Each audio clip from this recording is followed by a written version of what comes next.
jangan menjilat, Iya. jangan menusuk dari belakang, jangan menikam timan seiring, apalagi mengambil yang bukan hak kita. Gagal dalam bercinta tapi tidak gagal dalam berkarya. Ayo. Interpod, interview sambil podcast. Yoi, balik lagi di Interpod bersama gue Fatman, Still Fat, si Rock and Roll. Kali ini gue berada di aula Sanggar Muda Gria dan gue bakal nanya-nanya sedikit mungkin sejarah dari Sanggar Muda, prestasi atau dan yang lain-lain, atau mungkin bisa jadi progres apa nih untuk tahun ini Sanggar Muda nih, ya kan? Di tengah pandemi. Nah, jadi gue sekarang udah bersama narasumber dari Sanggar Muda Gria sendiri. Gue rasa kenalin diri dulu ya masing-masing ya. Dari pojok tuh lebih dulu. Ya, yang tua. Yang tua dulu deh. Kita menghormati orang tua. Oke, nama saya Komar Najib Pilalawang. Saya sebagai ketua Sanggar Muda saat ini dan juga pembina sekaligus sutradara dari teaternya. Begitu. Nah, sekarang ini yang cewek sendiri nih. Hai, gue Pita. Di sini gue sebagai bendahara di Sanggar Muda dan jadi tim make up, tapi masih baru belajar sih. Masih belajar lah pokoknya. Belum canggih-canggih banget. Oke, next. Lanjut jadi Farul. Hai, halo. Perkenalkan, nama saya Fahrul. Saya di sini sebagai apa ya? Lebih kalau struktur organisasinya masih megang koordinator teater. Iya. Tapi sekarang karena lagi pandemi teater ya agak sedih juga sih, makanya kita lari sekarang ke yang lainnya. Ya. Tapi tetap berkarya. Rahasia ya, nggak boleh sebut dulu yang lainnya ya. Rahasia dapur. Dari dapur ya. Jadi sih sebenarnya awal nih kita bakal gue mau nanyain ini deh. Mungkin dari yang gue nanya ke Om Komar nih kan, Om Komar. Wah, parah lu. Jadi gue mau nanya sebenarnya Sanggar Muda itu terbentuk kapan dan gimana proses terbentuknya itu? Ini bisa 2 SKS ya. Berapa apa? Panjang Lu gitu, gila lu panjang ya? 2 SKS nih. Gini ya, mohon maaf ya kalau bicara soal Sanggar Muda tuh Gue maafin dong, tenang aja. maafin ya. Maaf mulu kayak lebaran. Kalau kita bicara soal Sanggar Muda ini perjalanannya cukup lumayan seru. Dia sudah 5 tahun berdiri ya. Tanggal 28 Oktober 28 besok. Oktober. Itu ulang tahun kita yang kelima. Kelima. Dan sebetulnya Sanggar Muda berdiri karena ada kebutuhan dari anak-anak muda untuk berkreasi gitu. Waktu itu saya sudah mulai kurang tuh load kerja segala macam udah mulai berkurang. Jadi saya nggak seaktif dulu lagi, tapi tetap masih aktif kerja, cuman nggak sesibuk dulu. Iya. Terus tiba-tiba ada kebutuhan anak-anak muda di sini ternyata butuh ruang-ruang ekspresi yang disiplin gitu. Nah, terus saya bilang sama teman-teman muda, saya tantangin, saya bilang, ayo kita buat sesuatu yang baik kali gini-gini. Akhirnya anak-anak muda tuh bilang, oke om gitu. Dan itu panjang prosesnya.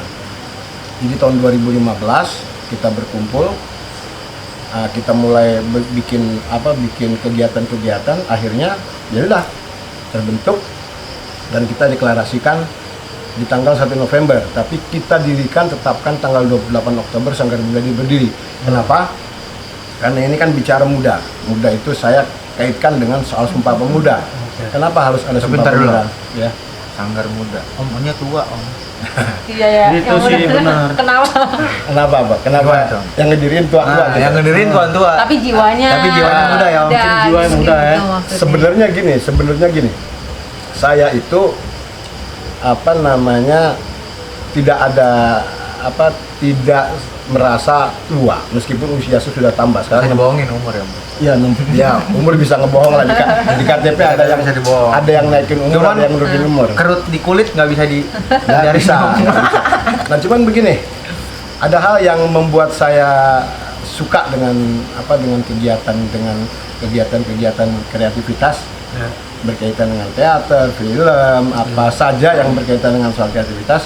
Itulah yang mendorong saya membangun Sanggar Muda gitu. Di situ ada Bapak Paat, Pak Roni, Pak Gomez, dan ada beberapa juga orang yang terlibat ikut memperjadi lahirnya Sanggar Muda gitu. Termasuk Kepala Desa Bapak Ismail ikut menandatangani. Oke, berarti Sanggar Muda berdiri dari tanggal 28 Oktober ditetapkan sebagai itu hari lahir Sanggar Muda lah ya. Ya. Itu tahun berapa sih? 2015. 2015. Tanggal 28 Oktober 2015. Nah, dari situ awalnya itu kan rame kan awalnya kan, pasti Ya. banyak namanya kita satu lingkungan wilayah tempat tinggal lah bisa dikatakan. Kita menarik anak mudanya semua kan, Sanggar Muda. Nah, maksudnya dari Sanggar Muda ini sendiri anggotanya tuh berapa sih awal dan bertempatnya dulu kayak gimana sih sejarah dulunya sampai sekarang punya aula nih. Ya. Gini, kurang lebih 50 lah ya. Anak muda 50. tuh berkumpul di sini. Awal. Awalnya ini belum ada. Ini tanah kosong yang penuh dengan buangan sampah dan segala macam. Ya kan? Iya. Nah, lantas kita inisiatif kita bersihin. Terus ada pos, pos jaga. Kita taruh dulu sebagai tempat anak-anak kumpul dan berteduh di situ.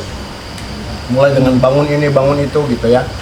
Nah, memang dalam perjalanannya ya cukup lumayan sengit gitu. Keinginan-keinginan yang belum bisa terjawab karena jujur saja membangun sesuatu itu saya pikir bukan cuma sekedar keinginan dan semangat, tapi juga kita butuh uang. Iya, benar. Dan uang kita ternyata tidak ada. Tapi memang yang saya senang kawan-kawan dari Sanggar Muda sendiri termasuk para pembinanya itu mau bantingan, ada ibu-ibu sanggar yang mau nyumbangin ininya, mau nyumbangin itu, ini segala macam, akhirnya terbentuk.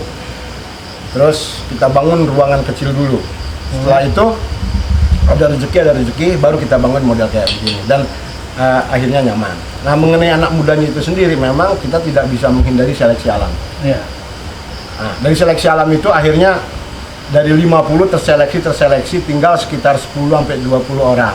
Terseleksi lagi tinggal 10-15 orang. Datang lagi yang lain yang ingin bergabung. Jadi memang nggak berhenti orang yang ingin bergabung, sekaligus orang yang juga mau keluar. Karena jujur di sanggar ini tidak ada uangnya.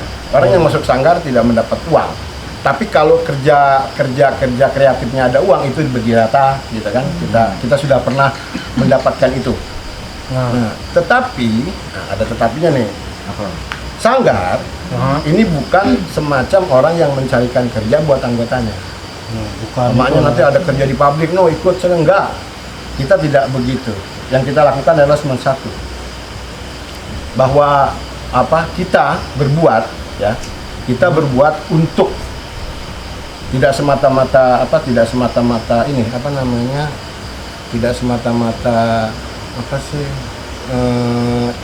kreasi dan ekspresi, tapi juga ada nilai-nilai yang kita bangun gitu. Bisa dikatakan berarti sanggar ini selain wadah bersenian juga membentuk karakter pribadi anggota-anggotanya sendiri untuk menjadi manusia yang lebih baik, mungkin bisa dikatakan satu untuk menjadi manusia yang lebih baik dan mandiri. Iya, benar. Nah, sebab begini, kalau dia mandiri tapi tidak lebih baik, ya sama juga bohong. Iya, benar. Tapi dia juga baik tapi nggak mandiri, juga sama juga bohong. Jadi dua hal itu harus dipegang kuat sama teman-teman sanggar gitu. Nah, sekarang buat ini nih berdua nih, mau nanya nih. Tanya aja. Lo berdua masih inget gak kapan dan maksudnya kapan lo masuk, bisa katakan lo generasi keberapa lo masuk ke sanggar? Setelah sampai mau ke 5 tahun lo masih inget gak? Dan gimana caranya awal lu masuk? Bisa tiba-tiba lu terlibat dalam sanggar? Kayaknya waktu itu gue lagi ini tuh, posisinya lagi tuh gue pengen tahu tuh. nyari-nyari ini Jati diri. Iya, nyari jati diri, masih suka main kanan kiri. Nongkrong ya? Nongkrong. Oh iya, gara-gara satu sih itu pernah pengalaman. Jadi gue digebukin. Oh iya. Gue digebukin di bundaran, ada deh pokoknya kasus ceritanya itu udah lama tuh, kalau diceritain lagi panjang saya ceritain. Aib itu nggak enak. Akhirnya ada yang nolong gue di situ, satu orang, yaitu pembina nih, ketua pembina Pak A. Dari situ gue baru kenal sama anak-anak sanggar, mulai tahu nongkrong lah, sanggar. di sanggar. Ternyata kegiatannya sanggar kayak gini loh. Sebelumnya juga gue kan belum pernah ke sanggar gitu kan, nggak tahu apa namanya organisasi, apa strukturnya, Apa sekedar tujuannya buat nongkrong. apaan organisasi, ya cuma sekedar nongkrong doang. Udah tuh masih ya kadang hadir, kadang enggak, kadang hadir, kadang enggak. Nah, berarti lu bisa menganggap diri lu generasi berapa di sanggar, men? Generasi berapa ya? Dua lah. Kedua lah ya setelah Kedua. 2016 ya, Lia. 2016. masuk 2016. Ya. Nah, kalau untuk lu sendiri nih, Oh, kita kalau gua sebenarnya awalnya kan masih apa sih ya, Karang Taruna ya, lebih ininya kan banyak banget anak-anaknya.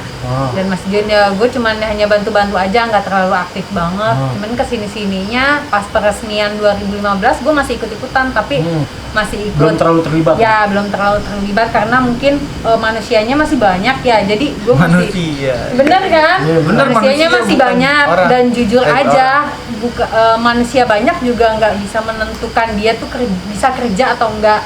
Karena ya yang tim hura-hura juga banyak gitu, lebih baik orang sedikit tapi ya kerja semua kita Cuman gitu. sekedar nongkrong Ya lebih banyak. baik sih seperti itu, tapi ya itu semua kan perjalanan ya sampai sekarang. Kita juga timnya jadi cuman jadi berapa? 10 15 lah. Gitu. Jadi ya berasa banget, dan gue sih kayaknya gue juga di aktif-aktifnya di 2016. Nah, berarti kan rebel juga nih sanggar, bisa dikatakan perjalanannya agak-agak rebel lah. Ya, toughnya tuh perjalanannya terlalu banyak goyangan juga nih, ya kan? Nah, berarti dikatakan bahwa sanggar ini yang tersisa anggota 15 itu yang bertahan sampai sekarang. Ya, Apa masih ada juga dari orang luar datang kemari untuk bergabung, Ada. berminat bergabung? Ya ada juga pasti. Ada lah ya. Ada ya Misalnya beberapa. kita mau ngadain nih, bikin yuk, Ayo. kita bikin film atau bikin apa. Jadi orang-orang nih kebetulan anggota kita kan banyak Ngajak yang kerja, teman gitu banyak ya. yang kerja juga, banyak yang kuliah, aktivitas. Jadi mungkin waktunya nggak bagus apa nggak bagus lagi. Waktunya nggak cukup kali buat dia ke sanggar. Kita kadang nyari orang luar yang mau ikut gabung sama kita buat pembuatan satu produksi kayak Nah. gitu paling. Cara ininya deh, kalau lo kenapa sih milih sanggar itu sebagai wadah lo untuk berkreasi nih, termasuk sutradara juga, kenapa jadi sanggar? Gue sih sebenarnya Kenapa kalau sanggar gitu? kenapa sanggar ya? Kenapa sanggar? Jadi pilihan Jadi, gue. untuk wadah lo untuk berekspresi, berkreasi. Gue buat jadi wadah ekspresi dari mulai gue nggak ngerti apa itu namanya teater. Awalnya ikut-ikutan emang, asal goblek lah, Asal goblek. asal goblek. Ikut aja pede, tapi nggak tahu artinya apa, maknanya apa, maksudnya apa. Tapi lama kelamaan gue ikutin alurnya, kok di dalam diri gue jadi ada perubahan yang baik gitu. Tadinya yang cuman sekedar nongkrong lah sama anak-anak, mabuk gini gimana tuh, pokoknya tiap hari gitu aja rutinitas, nggak ada aktivitas yang gue lakuin secara positif gitu, negatif semua pokoknya. Dari sanggar gue belajar juga akhirnya, oh iya gue juga harus punya kegiatan positif nih di sini. Ya alhamdulillahnya di sanggar kita disalurin, lu mau buat apa, lu mau coba buat apa. Kebetulan ada Om Najib juga yang selalu support gitu ya kan, buat bantu kita, ngedorong kita buat ngebikin suatu karya lah ya. Katanya yang karya itu sebenarnya abadi kan, walaupun kita sudah mati juga karya tetap aja abadi. Nah gitu, dari proses itu banyak juga ceritanya, kalau kesahnya lah, masalah waktu masih ngampus, bentrok sama waktu kampus, tapi gimana caranya kita bisa manage waktu dengan bagus, Nah itu konsistensinya harus dijaga, kayak gitu-gitu deh. Di sanggar kita belajarnya lebih ke disiplin sih, benar-benar. kalau lu sendiri Onen, kan lu dengan kesibukan lu kerja yang sangat, kenapa sih yang latar belakangi lu sampai lu masih mau tetap di sanggar dengan aktivitas lu yang segitu padatnya, sampai kerja pagi pulang sore gitu loh. Sedangkan lu udah pasti tahu lah lu ada jadwal untuk latihan apa segala Iya. macam kan. Yang pertama, gue suka ingat kata-kata Om Najib ya. Waktu itu kan Uwa. Waktu itu kan 24 jam, berarti kita masih ada sisa banyak Ah, waktu ya kan. Benar, Jadi ya benar, pergunakan waktu sebaik-baiknya. Mungkin dulu pas zamannya kuliah, gue kerjaannya Misalnya pulang kuliah, main ke mall sama teman-teman, ya Ngalor kan? ngidul, Ngalor ngabisin ngidul, duit, gitu hara-hara, kan. huru-hara, aduh. Mungkin sekarang gue Sekarang iniin alhamdulillah. kegiatan positif, walaupun juga sekarang udah berkeluarga juga, tetap Wah, maksudnya. Neka Lu cut dulu deh. Lu ntar lu gokat dulu. Gitu. Berarti lu taruh nih gokat. Ada tujuan banyak Nah, di sini ini. nih.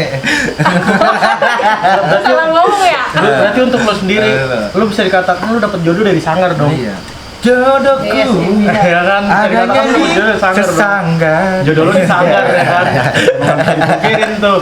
Nah, udah kita bahas ntar aja deh yang itu deh. Lanjutin deh, Fit. Tadi ngomong apa tuh? Ya udah pokoknya gitu ya kan. Alhamdulillah pokoknya semuanya ngedukung ya, selama orang tua juga ngedukung, suami ngedukung ya. Kebetulan Ade juga di sana, walaupun ya siapa sih yang kita juga ada jenuhnya ya. Benar. Iya. Ada jenuhnya Kita mungkin. beraktivitas juga pasti ada jenuhnya Ada di sanggar. jenuhnya Kali-kali kalau lagi pasti. jenuh ke sanggar, ya udah ayo berangkat kemana kita ke Gunung Salak, paling ke base campnya Om Najib, kita tapi diajak ke tetap sana. kesini lagi, Tetap lagi, kesini kesini lagi lagi. gitu intinya. Tetap kita main keluar juga, berbaur sama yang lainnya.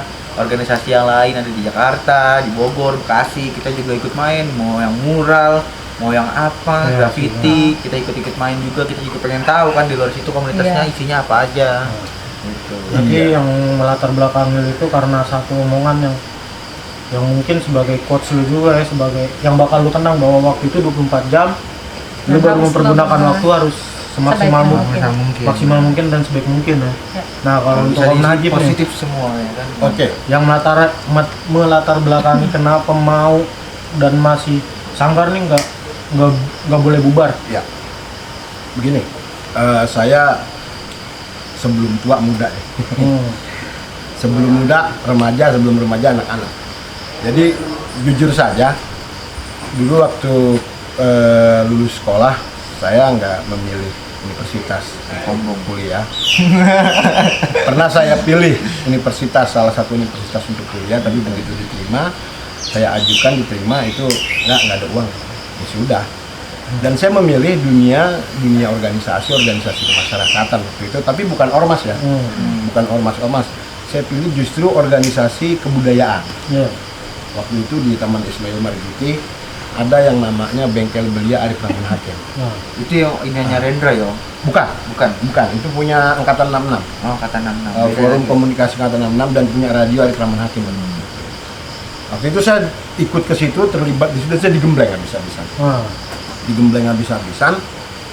Terus saya mendapat nilai-nilai yang jarang kita bisa dapatkan, bisa jadi kita juga nggak dapatkan di rumah kita dari orang tua kita. Terus kita juga belum tentu dapat di kampus gitu ya. Karena di kampus di situ kan hanya mengejar nilai, waktu dan nilai, PK ya Om. segera lulus gitu, segera lulus cari kerja. Kalau ini enggak, kita ikut berlatih teater, berlatih organisasi, terus diajarin rapat dan segala macam, yang benar, yang itu dan segala macam.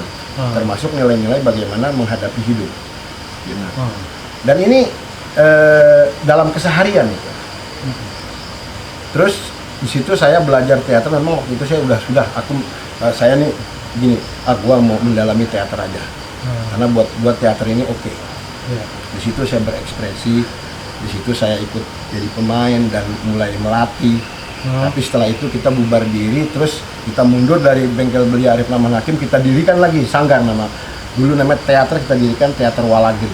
Itu di era daerah Senen waktu itu, Bungur, daerah Bungur Senen itu.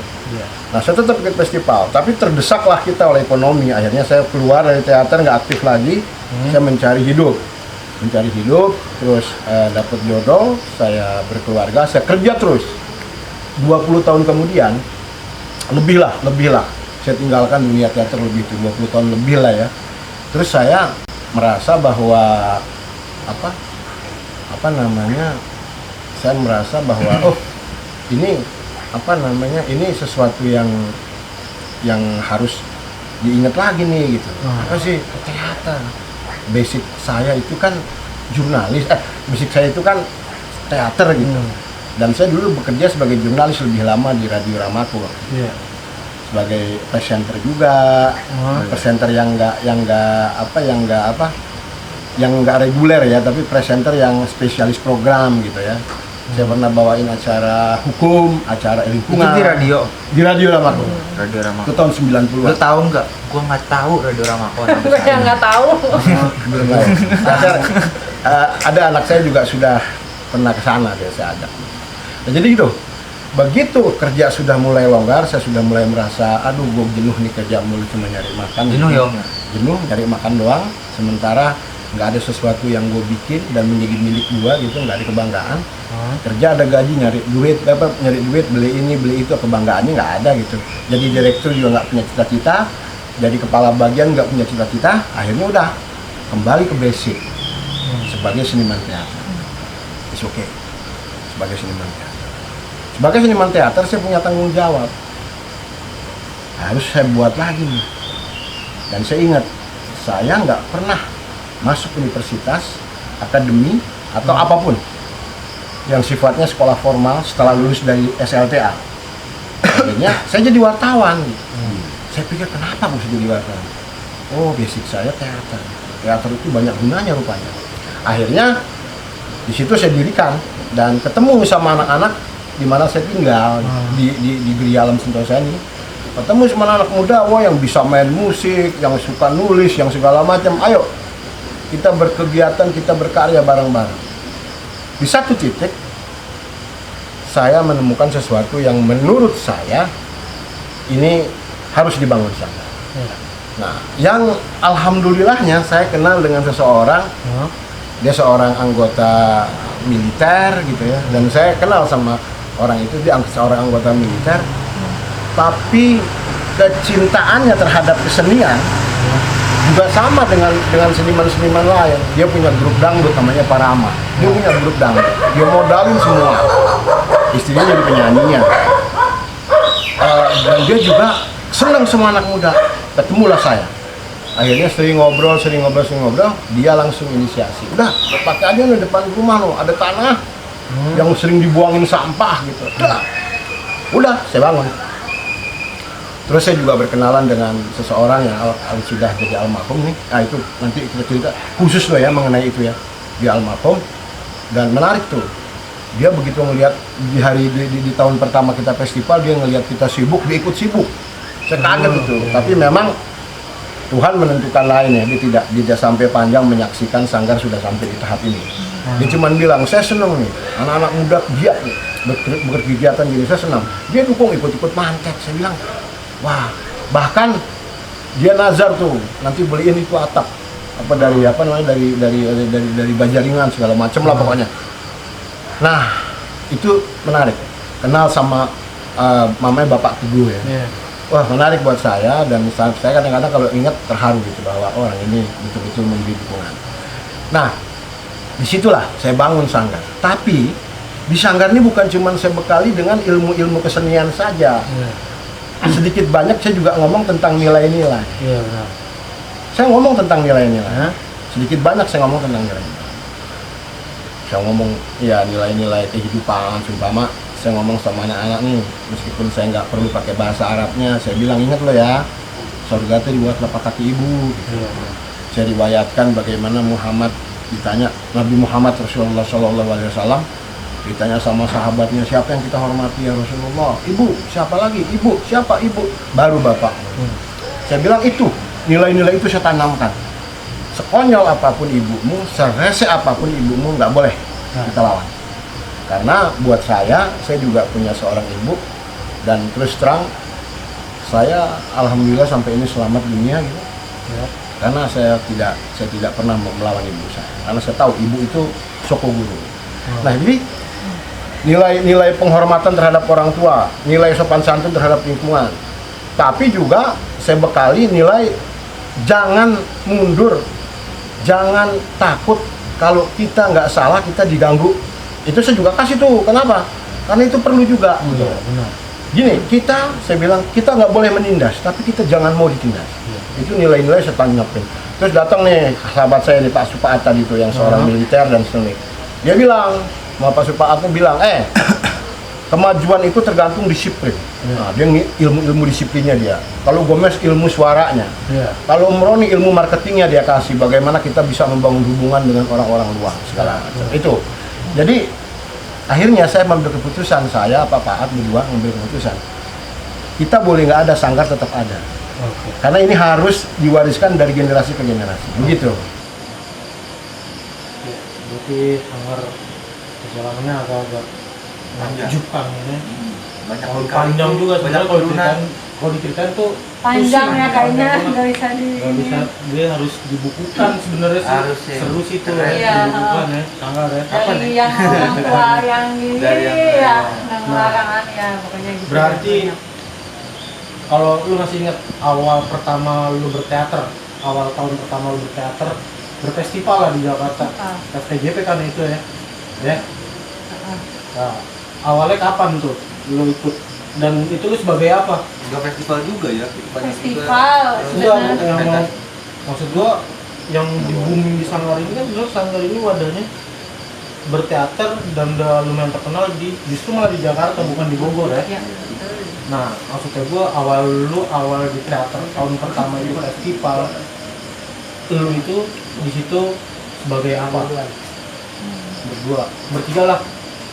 Siapa dulu nih? Enggak. Nih, Paru Lama nih, mengingat Paru nih, nih. Paru nih. Gue yang pertama kali pentas di Sanggar itu bawain Nyai naskahnya Nyai Dasima. Itu juga gue baru datang dari Bandung. Itu lagi waktu itu lagi kuliah kerja gue di Bandung. Balik ke sini, tau udah ada beginian nih Sanggar gini, gue ikutan aja. Akhirnya mau Bu Guru sama Wan Najib tunjuk udah lu ikut ya, main peran, belajar, nggak apa-apa udah kalau salah. Bener, gue cobain.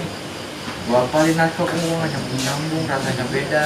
Kayak pas dari panggung, Makin parah ya makin rasanya. parah rasanya. Itu di atas panggung tuh bener-bener adrenalin kita tuh diuji, fokus kita, terus kita harus bisa baca naskah, baca situasi naskah kayak gimana, nuansanya di mana. Oh, banyak yang kita pelajarin juga di teater. Nah, lu sebagai apa tuh di situ Gua di situ sebagai Puding. peran kecil sih, Puding. Ya. Dia itu ajudannya si Edward. Karakternya seperti apa Pudingnya? Karakternya Lucu.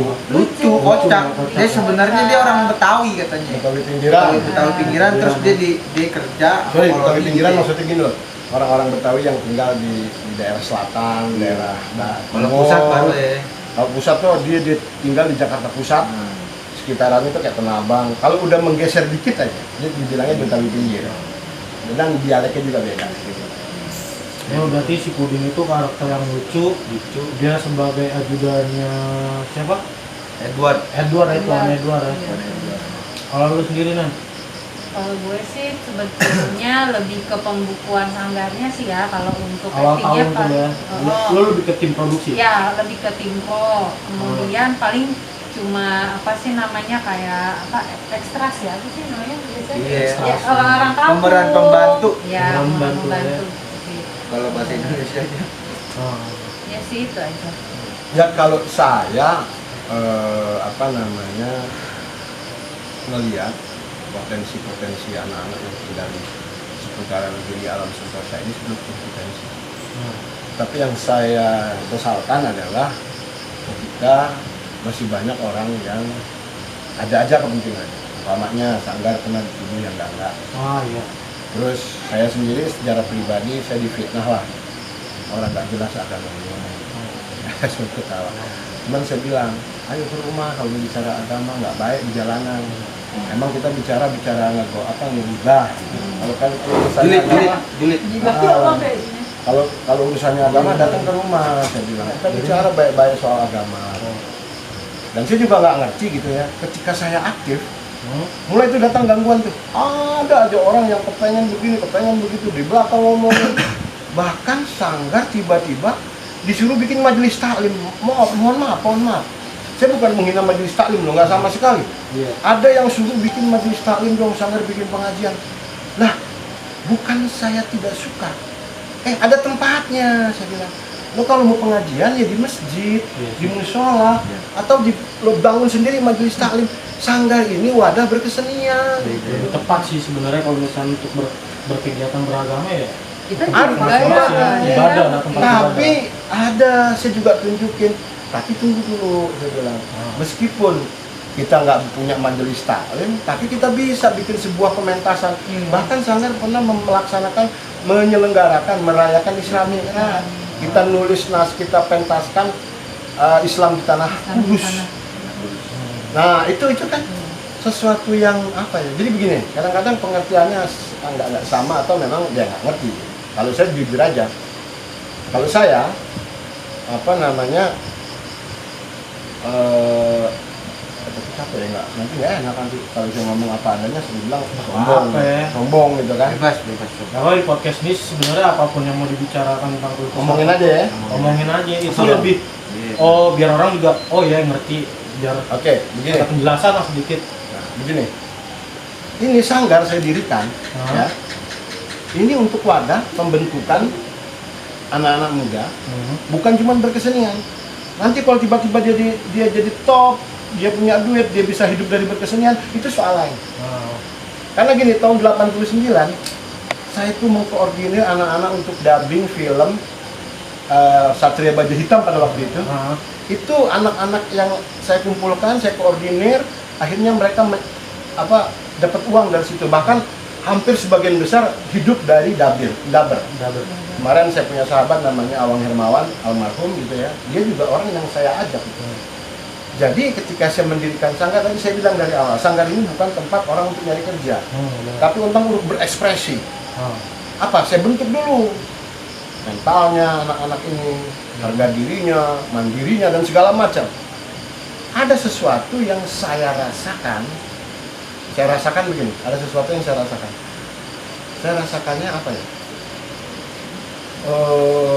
Banyak orang yang melihat ini sesuatu yang apa sih? Tadinya saya sangat gondok, bahkan saya sangat mencibir gitu. Saya mencibir lagi. Tapi lama-lama saya sadar, mungkin karena dia nggak ngerti. Ya sudah. Nah, seperti orang membuat majelis taklim lah, udah gitu ada yang bilang, bahkan ada seorang anak juga, negor anak Sanggar bilang, hati-hati dengan Pak Najib, nanti dijadiin sesat. Ya dalam hati saya bilang, ini cobaanlah Sanggar.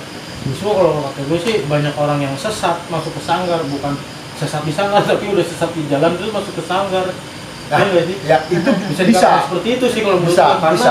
Begini, sesat dalam tanda kutip ya. Iya benar. Kalau dia di luar, dia terabrak sana, terabrak sini, mungkin dia bingung. Gini, saya sadar bahwa anak muda itu selalu mencari jati dirinya, selalu ingin mencoba. Di Sanggar, ini tempatnya anak-anak muda itu untuk diarahkan. Ini loh, contohnya gini, saya kasih prinsip dengan anak-anak Sanggar. Ingat kalau kerja, jangan menjilat. Jangan menusuk dari belakang, jangan menikam timan seiring, apalagi mengambil yang bukan hak kita. Kalau hak teman nggak boleh kita ambil. Kalau memang udah posisinya teman naik, itu nggak boleh marah atau apa, dukung. Jadi karena prinsipnya kamu kerja itu menyumbang tenaga dan pikiran. Duit yang kamu cari seperti itu. Satu. Yang kedua, dan juga pesankan sama teman-teman muda di sini. Pertama, jangan ikut-ikutan partai politik dulu. Kecuali saya bilang kamu memang kepingin menjadi orang untuk yang enggak ada ketetapan. Contoh saya ini orang yang cukup waktu itu liputan DPR banyak sinyaksiin aduh ampun Tuhan. Saya bilang ada dua partai besar waktu itu, sekarang dia satu ini udah ngusut ngajak saya ikut. Tapi saya tolak. Saya bilang enggak, saya tetap jadi wartawan. Karena saya tahu yang namanya kita berpolitik itu sesuatu yang tidak kita suka, harus kita suka. Sesuatu yang kita rasa itu melawan nurani kita, harus kita terima. Berkompromi, kalau saya istilahnya berkompromi pada kezaliman. Dan saya nggak mau itu. Makanya anak Sanggar saya bilang, tapi kalau dia pilih juga partai politik, urusan dia. Karena kami sudah mengingatkan, tapi selalu saya bilang, pertama, jangan menjilat. Itu, jangan mencium pantat. Apa jangan mencium pantat orang cuman karena kita ingin jabatan, cium pantat, gelat kaki gitu ya, gelat pantat, jangan. Itu prinsip yang saya bangun di sana. Jadi kalau orang tanya, belajar kesenian, apalagi sorry nih, ikut nih. Sekarang orang sudah bilang ada wacana kesenian tuh haram dan segala macam. Buat saya pakai ini aja deh. Al-Ghazali atau Jalaluddin Rumi, mudah-mudahan dikoreksi, mudah-mudahan saya salah ya. kalau nggak Al-Ghazali atau Jalaluddin Rumi. Dia bilang musik yang haram itu beradunya antara sendok dan garpu dan suara piring yang tersentuh di rumah orang kaya yang sedang makan, sementara di sekitarnya banyak kemiskinan. Itu irama itu haram. Oh, beda. Itulah musik yang haram. Ya, iya. Jadi kalau seandainya, jadi kalau seandainya saya berteater, satu saat saya buat yang namanya cerita yang berkaitan dengan soal-soal religius, soal-soal keagamaan, soal-soal nilai-nilai baik, nilai-nilai luhur, haramnya di mana?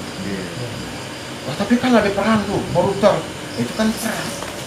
Nah, yang memerankan kan. Jadi intinya gini, saya bangun sanggar ini bukan sekedar anak-anak muda bisa main teater, anak-anak muda bisa apa, tapi lebih dari itu semua bisa berkomunikasi dengan baik, ya nggak? Terus di tempat pekerjaannya menjadi contoh, ya nggak? Banyak hal lah, nilai-nilai kehidupan. Tapi kalau nilai-nilai agama, karena saya gini, semuanya sudah beragama. Begitu bicara agama, saya bilang belajar sama orang tua saya. Karena saya pegang dari ayah saya, bilang, kamu nanti pegang satu ayat menarik nih. Saya nggak usah sebut pakai Arabnya, bukan nggak bisa. Boleh nggak dipakai Arabnya nih? Boleh kasih aja. Ntar Poin-poin. Ntar dibilang dakwah lagi. Ini Oke lah. Ini salah satu quotes nih kan. Oke. Saya Poin bilang kehidupan nih. ayah saya bilang begini.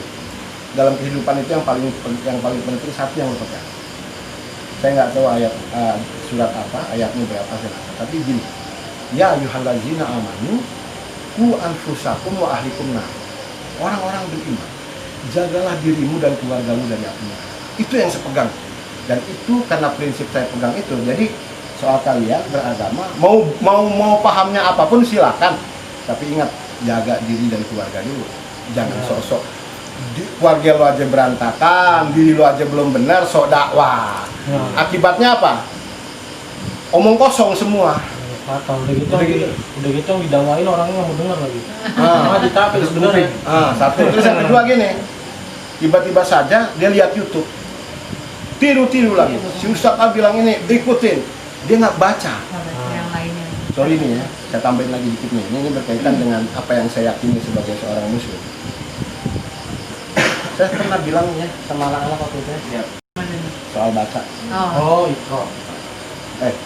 Lu nggak suka baca, lu mendingan aja keluar dari sebagai orang Islam. Kaget mereka. Wah, ekstrim itu sih ngomongnya. Bukan, saya bukan bicara ekstrim, tidak. Tapi itu penting saya sampaikan. Kenapa? Karena perintah pertama baca ya. Nggak ada tuh, bukan perintah pertama sholat, bukan azan, bukan puasa, bukan. Perintah pertamanya baca. Makanya saya pegang itu, baca. Karena kalau kita memang sudah memilih Islam jadi agama kita, konsekuensinya kita harus baca jadi orang pintar. Ini yang prinsip yang saya pegang dan hingga saat ini. Nah, di tahun ketiga Sanggar punya prestasi yang sangat bisa dikatakan sebagai, mungkin dari lu sendiri itu kagetan lah ya, jadi dapat prestasi yang segitu.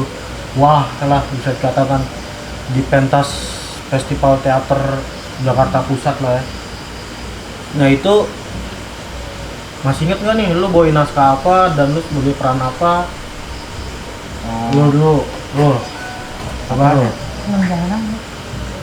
Dia malam jahanam. Malam jahanam. Ketiga, yang tahun ketiga kan? Yang tahun ketiga kita masuk 5 besar. Malam jahanam. Artistik terbaik. Sebenarnya sebenarnya belum ya prestasi kita dapat, tapi gue nyadari sebagai nilai dari dinilai juga kan dari juri dari apa. Ternyata ya banyak kekurangan juga. Cuman kita lagi kebenaran, kita di artistiknya bagus, konsepnya nyambung dengan gagasan yang pengen disampaikan. Akhirnya kita dapat nominasi penata artistik terbaik. Dan ini dua nominasi aktor. Sama nominasi aktor sama harapan ya. Harapan Dua. 5 besar. 5 besar. Lima besar tuh 2018. Nah di situ gua makin meyakini bahwa teater punya jalan lah ibaratnya nih. Teater ternyata ngebuktiin juga kok Tahun buat ketiga kebanggaan ya diri kita. kita, buat kebanggaan kita, terus prestasi sendirilah gitu. Dan diakui gitu di Jakarta. Nah, lu sendiri sebagai apa? Peran lu apa Waktu di itu situ? bawain naskahnya Malam Malam Jahanam. Jahanam Terus sebagai jadi apa? Mat Kontan. Kontan. Penting gebusnya. Penting Penting gebus. gebus. karyanya Mas Niko Mas Niko. Wijaya, dia belum siapa Mat Kontan. Mat Kontan, bininya Pak Ijah. Nah, Iya, bener ya? Ya, Pak Ida. Punya anak. Ini kerjanya main burung doang tuh kemarin. Nah, karakter lu seperti apa, Rul? Karakter si Mat Kontan ini Dia nggak sebenarnya apa? pedulian orangnya. Nggak Dia pedulian. karena dia udah asik Sama toksik di burung. banget nih sama burung. Jadi fokusnya ke burung sama judi satu. Nah, Udah gitu ceritanya kan, ceritanya Mat Kontan punya istri nih, namanya Pak Ija. Si Pak Ija ini dia ternyata diem-diem selingkuh sama sahabat gue sendiri, sama Tetangga. sahabat Mat Kontan, tetangga deket. Kan Nah. kurang ajar. Tapi ya mau gimana, itu cerita doang. Jadi yang diangkat nilai itunya sebenarnya Nah, buat itu dia. ke penonton. kalau lu sendiri, Nen, Kalau gue sih lebih ke tim produksinya. balik lagi lu ke tim produksi selalu ya. Terus ya, dan di situ gua di proses latihan itu jadi Banyak juru ya? bisik. Karena di proses latihan kita Masih banyak. mengakui banyak kekurangan Hmm. ya, banyak yang nggak hafal naskah, jadi perlu juru bisik. Terus apa namanya?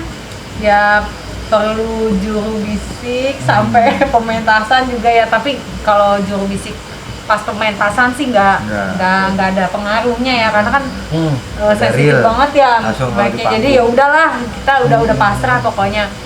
Terus apalagi ya itu yang apa sih, wardrobe, Ngedrop, make Kostum lah, up ya, oke. kostum, pokoknya Make up. lebih Nah. ke tim pro-nya. Itu untuk make up sendiri, Pit. Iya. Kendala apa yang sering lo dapetin dari make up, Pit?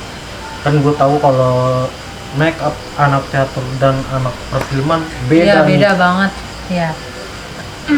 Sebenarnya kan balik lagi yang tadi gue bilang, gue baru belajar ya. Kalau untuk make up teater itu kita tuh harus tebel banget, warnanya harus keluar. Dan kalau untuk di film mungkin Tipis harus lah ya. tipis ya, karena kan udah nyorot lampu, kamera itu udah membantu banget kan ya. Terus sih, terus kita juga apa sih namanya, untuk yang kemarin-kemarin kalau teater itu kita udah prepare ya, apalagi festival gitu, karena kan untuk lomba kita prepare gitu.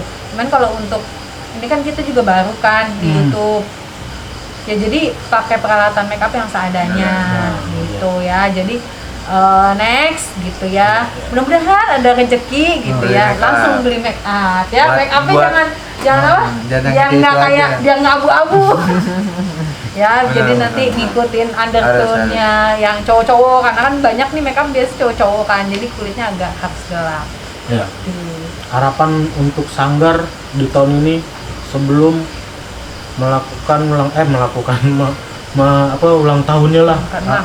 memperingati hari lahiran Sanggar ke-6 ya. Kelima. Kelima ya? Oh iya, Yang lima ya. kelima, harapan lo apa nih untuk bertiga? Siapa dulu nih? Ayo Rul, Boleh. Rul, Pak dulu deh nih, Pak Rul nih. Aduh. Harapan ke depan. Iya, baru dulu karena dia gagal dalam bercinta di Sanggar. Gagal dalam bercinta tapi tidak gagal dalam berkarya. Ayo. Buat semua apa gagal bercinta, yang gagal berani. Itu dari pembenaran. Nah, Aduh, harapannya harapan ke depan yang penting masih lancar, dikasih jalan buat ke depannya nih berkarya lagi. Kebetulan juga masih ada produksi, kemarin kita baru selesai alhamdulillah di YouTube. Nah. Film pendek. Judulnya series itu deh, Bapak RT Naing. Nonton guys di YouTube channelnya Sanggar Muda sebelah. Nanti lu klik aja. Jangan lupa subscribe juga sekalian.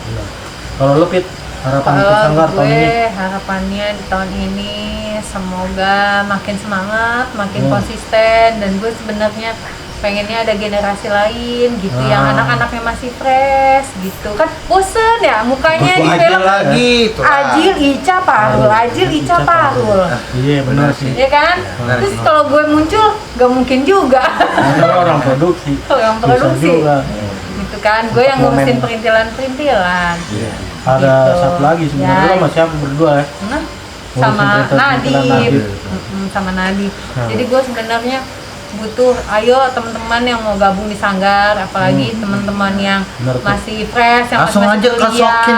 gitu kesini. Kita membuka Langsung ke Blok P. apa ya, maksudnya Buka pintu lah ya. buka pintu selebar-lebar. selebar-lebarnya yang mau belajar. Kita gitu. bareng-bareng. Kita bareng-bareng belajar. Kita juga masih banyak kekurangan ya. Benar. Banyak kurangnya daripada lebih. Iya banyak. Salah satunya kurang. Itu sih harapan gue di tahun ini. Untuk Om, gimana? Ya, kalau saya tuh berharap Sanggar ini betul-betul nantinya tertib dan dia profesional. Profesional nggak selalu bicara duit. Dalam hal kerjanya prof banget gitu, profesional banget gitu. Teratur dan nggak capek yang kerja gitu. Dan selalu segar gitu ya. Dan bukan cuma tambah pemain, tapi juga saya berharap begini loh, paling tidak ada yang menggantikan saya menjadi sutradara. Terus sudah ada nih bibit-bibitnya saya lihat yang bisa ngelatih olah dasar, olah tubuh dan segala macam, basic teater. Ada juga yang sudah mulai menyutradarai gitu ya. Saya minta tuh ada generasi itu penyambungnya. Nah, saya akan fokus di penulisan naskah cerita gitu, karena itu penting. Jadi Sanggar itu nggak bergantung dari naskah orang lain. Ya suatu saat kita mentaskan naskah-naskah seperti naskah-naskah top lah ya, kayak Anton Chekhov, apa macam-macam naskah dari luar, naskah dari dalam, pengarang-pengarang top lah ya. Tapi juga Sanggar punya karya sendiri. Saya ini berharap Allah memberi kesehatan kepada kita semua dan juga memberi jalan yang lancar. Meskipun ada cobaan-cobaan, tapi kita juga diberi kekuatan untuk menghadapinya. Saya lebih begitu, ya. Ngomong-ngomong soal YouTube dan film yang lagi digarap pasang, nggak bisa ngasih sedikit bocoran? Mungkin dari lu sebagai apa, mungkin dari sutradaranya sendiri ini mengangkat ceritanya, bertemanya seperti apa? Bocoran sedikit aja. Kita dulu deh nanti. Nanti pemain, kameramen, terus bagian pemain juga, pemain juga dan juga produksi dari produksi. Produser ya, dia juga pemain juga. Oke, siap. Saya dalam situasi pandemi ini saya berpikir untuk menciptakan sebuah cerita bahwa ternyata didatangkannya, karena saya yakin Allah itu tidak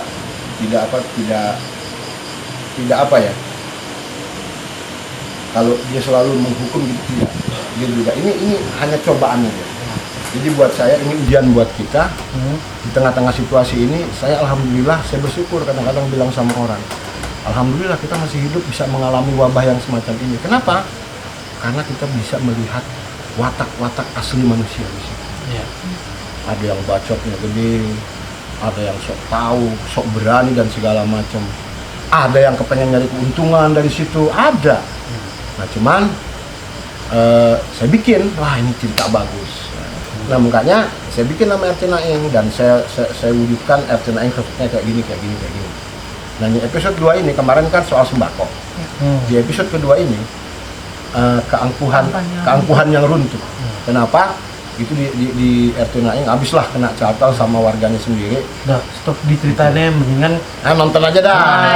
Itu biar ada saran nih kan. Nanti di episode 2 kita semua pasal pada muncul. Nah, Tungguin deh nih. Yang Sekarang- kedua insya Allah lebih baik. nah itu dia. Sekarang lo di situ sebagai apa? Apakah lo dapat peran atau gimana? Di sana gue dapat peran sebagai warga, ya, orang Betawi. Dengan permasalahannya, pokoknya nonton aja permasalahannya apa. Karakternya sih gue agak sedikit rempong sama apa sih eating tuh so tahu sama agak-agak latah juga ya. Di situ ada latahnya nggak sih eating? Ada Yang pas ngomong kok corona yang salah ngomong ya. Karena COVID kejepit apa sih namanya ya gitu deh pokoknya. Lu kepo kan, ntar Ya, nonton ntar aja nonton. makanya. Kalau misalnya mau kepoin untuk episode 2, karena episode 1 udah keluar, lo tonton dulu episode 1, nah episode kedua lo tunggu. Nah kalau lo tuh? Gua sebagai ini pengantar cerita, kebetulan kasih kesempatannya. Narator. Kemarin udah narator, menjelasin ceritanya Bapak RT Naing, dia disibukin sama pandemi seperti ini, dia harus ngelayanin warganya, ngasih tahu buat ikutin protokol kesehatan. Jadi di situlah ceritanya kita angkat. Sebenarnya real kehidupan yang ada sekarang nih. Gitu. Itu episode 1 ya? Episode 1. Nah di episode 2 lo ikut main juga apa gimana? Tetap sebagai Narator, narator? sebagai narator Narator cerita. Narator cerita. Mudah-mudahan lebih baik lagi nih. Kemarin masih kaku banget. Selain lo sebagai narator, lo director juga atau gimana men? ya dibilangnya nggak direktur juga sih, asisten lah jatuhnya ya, Asisten. ngebantuin Om Najib juga Nah, gitu, asisten direktur, ngedit juga barengan gitu. Ya kita Kerjanya borongan, ngerangkap kerja lah. borongan. Iya. Kerja borongan. Double. Selagi kita bisa Benar. kerja kita kerjain gitu. Di double lagi, jadi 4. Semuanya kita double. Oke, ini di penghujung waktu kita bertemu dan berbincang sedikit tentang Sanggar. Iya. Harap Apa ya? satu kata buat Interpot Satu kata untuk Interpot. dari lo tuh. Gokil. Satu kata tuh berarti gokil Udah, doang. gokil. Gokil nih, berarti lo Pit, satu kata buat Interpot Pit. Apa ya? Mantul, mantap betul. Nah, Dua yang kedua. Dua ya? sih, berarti Mantul, mantul aja. kan gue singkat, mantul. nah. Ayo, Kalau saya kerja. nah, oke, thank you nih buat Oke. narsum gue hari ini bertiga. Baik, Sanggar, thank you banget, sehat selalu buat Sanggar, sukses terus, jangan berhenti berkarya sampai Siap. kapanpun. Ya. Gue Fatman, Steel Fat, Rock and Roll, dan 3 orang di samping gue dari Sanggar Muda. Thank you. Dan-